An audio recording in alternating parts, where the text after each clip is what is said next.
You know that tiny shock when you touch a doorknob after walking on carpet? That split second of surprise? Maybe a little ouch? That's about 3,000 volts hitting your finger. Annoying, but harmless. But what if instead of 3,000 volts, it was 300 million volts traveling through your entire body in less than 2/10,000ths of a second?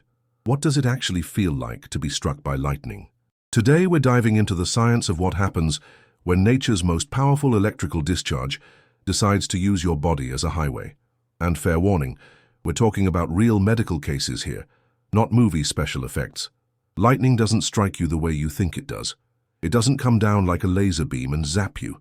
Instead, it creates what scientists call a step voltage, electricity that spreads outward from the strike point like invisible ripples in a pond.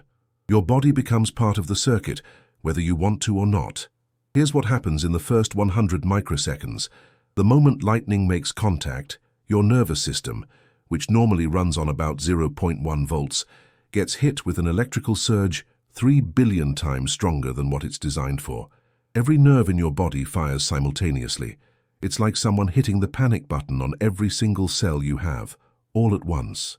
Survivors describe this instant as a complete sensory overload. Not pain exactly, because pain takes time to register. Instead, they report seeing an explosion of white light from inside their head, even with their eyes closed. Some say it's like being inside a camera flashbulb when it goes off. Microseconds 100 to 200, the current pathway. Lightning doesn't politely follow your bloodstream or nervous system. It takes the path of least resistance, which often means it travels across the surface of your skin rather than through your vital organs. This is called flashover effect, and it's literally the only reason most lightning strike victims survive. But here's where it gets brutal. As the electricity races across your skin, it superheats the moisture on your body surface to over 50,000 degrees Fahrenheit. That's 5 times hotter than the sun's surface. Your sweat, your clothes, any metal you're wearing, it all becomes part of the electrical highway. The heat is so intense that it can literally vaporize the water in your skin cells, creating what doctors call ferning patterns or lightning flowers, intricate tree-like burn marks that branch across the skin like a roadmap of electricity. Now here's what nobody tells you about the immediate aftermath. Your heart stops. Not dramatically like in movies, it just stops. The electrical surge disrupts your heart's natural pacemaker, throwing it into either complete stillness or chaotic, useless fluttering called fibrillation. But surprisingly, your heart often restarts on its own within seconds or minutes. Hearts are resilient that way. What doesn't restart automatically is your breathing.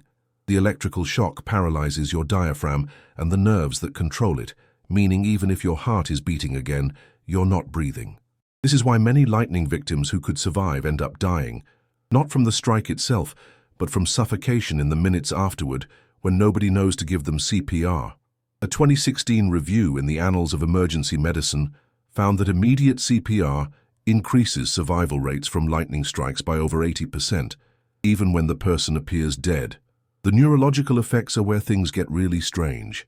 Survivors often report a complete system reset feeling, like their brain was a computer that got unplugged and plugged back in.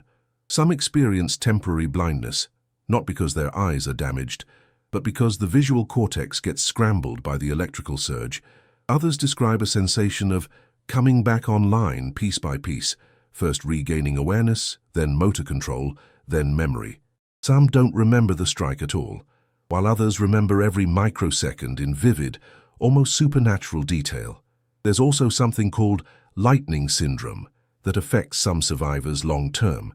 They report being hypersensitive to electrical fields, getting shocked by everyday objects more frequently, and some even claim they can feel approaching storms before weather instruments detect them. The most fascinating part?